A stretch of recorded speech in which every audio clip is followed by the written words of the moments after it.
तो welcome to your एसपाल news. और देखिए यहाँ पर क्या है, आवाज़ से ही पता लग जाएगा कोरोना महाराष्ट्र में होने जा रहा है एक यह नया अनोखा उपयोग। जानिए कैसे होगा टेस्ट।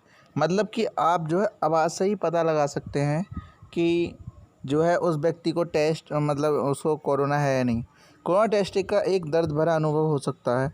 इससे निजात दिलाने के लिए महाराष्ट्र सरकार एक पहल करने जा रही है। महाराष्ट्र में पायलट प्रोजेक्ट के तो देखिए इस तरह की टेस्टिंग के लिए आपका यहाँ पर क्या है, यहाँ पर एक चीज़ मैं बता दूँ आपको। बीएमसी आवाज़ के नमूनों का उपयोग करके आर्टिफिशियल आधारित कोविड टेस्टिंग का एक परीक्षण करेगी। हालांकि आरटी-पीसीआर टेस्टिंग भी होती रहेगी, लेकिन दुनिया भर में टेस्ट की गई तकनीकें साबित करती रहती हैं महामारी ने हमें हमारे स्वास्थ्य ढांचे में तकनीकी के उपयोग से चीज़ों को अलग तरह से देखने और विकसित करने में मदद की है। महाराष्ट्र में कुल 1,47,048 एक्टिव केस हैं। शनिवार तक महाराष्ट्र में रिकवरी रेट 67.26% था और 12,822 नए केस सामने आए थे। कोरोना से 275 लोगों की मौत हुई थी। अभी 9,89,612 मरीज होम क्वारंटाइन में हैं और 26,625 इंस्टीट्यूशनल क्वारंटाइन हैं। देश में कोरोना का कहर देश में लगातार जारी है। हर रोज़ मरीजों की बढ़ती संख्या परेशान है। देश में अब तक 21,50,000 से ज़्यादा लोग कोरोना संक्रमित हो चुके हैं, जबकि कोरोना की चपेट में आकर मरने वालों की संख्या 43,000 के पार पहुंच गई है। अच्छी बात यह है कि देश में अब तक तकरीबन 14.80 लाख से ज़्यादा लोग ठीक होकर अपने घर पहुंच चुके हैं। आवाज़ से होगा टेस्ट। बीएमसी ने वॉइस सैंपल के जरिए आर्टिफिशियल इंटेलिजेंस बेस्ड तकनीकी की मदद से कोरोना जांच की कवायद शुरू की है। जांच की इस तकनीकों को 1,000 पेशेंट्स के द्वारा प्रयोग किया जाएगा।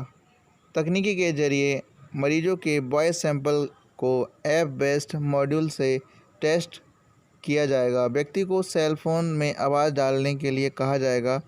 इसके बाद वॉइस एनालिसिस ऐप और आर्टिफिशियल इंटेलिजेंस आधारित प्रोग्राम से वायरस सैंपल की जांच करेगी। सैंपल को उस व्यक्ति के सैंपल से मिलाया जाएगा जो कि कोरोना निगेटिव है।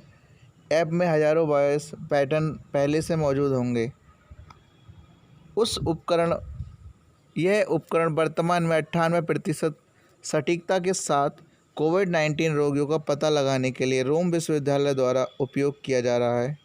इस तकनीकी का प्रयोग अमेरिका व इजराइल जैसे देशों में किया जा रहा है। किसी व्यक्ति में कोरोना के लक्षण दिखाई देने पर उसे सांस लेने में कठिनाई होती है। कोरोना की वजह से फेफड़ों की मांसपेशियां प्रभावित होती हैं। फेफड़ों की मांसपेशियों में सूजन आ जाती है, जिससे आवाज़ भी बदल जाती है।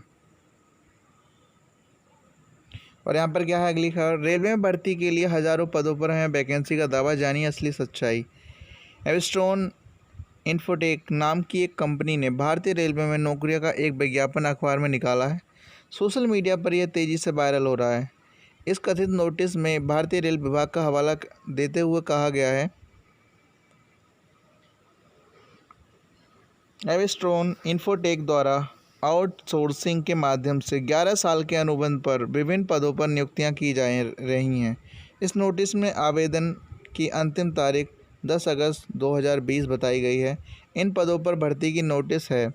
जिन पदों पर नियुक्तियों की बात की गई है, इनमें से कनिष्ठ सहायक नियंत्रक, booking clerk, gateman, canteen supervisor, चपरासी, केबिनमैन और वेल्डर का पद है।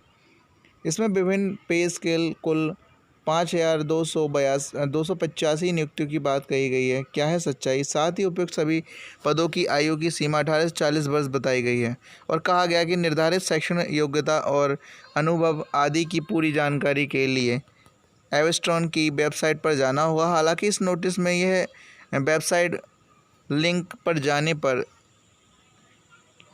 लिखा है कि इस वेबसाइट अपनी सर्विस को बेहतर करने के लिए डाउन है, जल्दी सुचारू रूप से काम करने लगेगी।